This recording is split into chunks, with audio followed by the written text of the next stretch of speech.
আমাৰ ঘৰখন দেখিবলৈ ইমান ধুনীয়া লাগিছে ন? পাই একেবাৰে তাজমহলৰ লগতে লাগিছে দূৰৰ পৰা। কিন্তু এটা কথা কওঁ, যে মোবাইল ফোনবোৰ একেৰাহে চাই থাকো, তুমি দুটা যে 90 ডিগ্ৰী গতে হৈ গৈছে।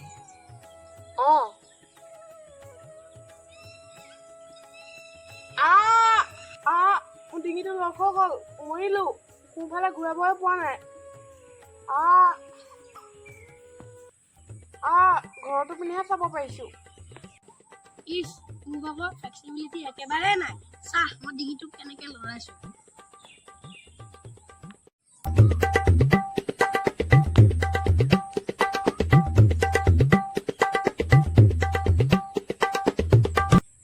মোৰ ডিঙিটো আগফালে ৰস হৈ গ'ল ৰে। তোৰ ঘৰৰ টিংবিলাকে দেখাব পাইছো, তোক দেখিয়ে পোৱা নাই।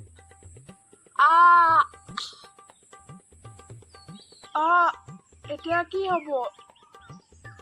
ঘৰলৈ কেনেকে যাম? মাক কলেতো পিটিব। বুদ্ধি এটা আছে। আমি ঘৰলৈ পিছ হুকি খোজকাঢ়ি যাম। বডিটো পিছফালে যাব, ডিঙিটো ঘৰৰ ফালে চাই থাকিম। এতিয়া কোনেও গম নাপায় আমাৰ যে ডিঙিটো লগ হৈছে।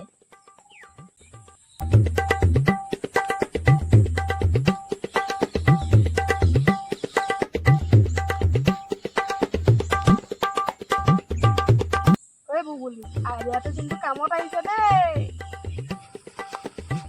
বুবুলি, পিছপিনে কিবা এটা গাঁত থকা কথা লাগিছে দেই। নাই গৈ থাকচোন। মৰিলো।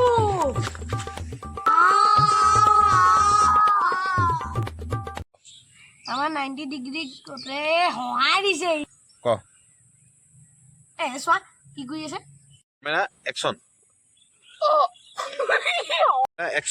ডিঙিটো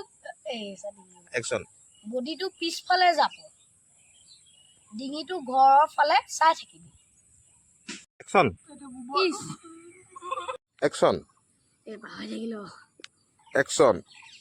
এটা কথা কওঁ,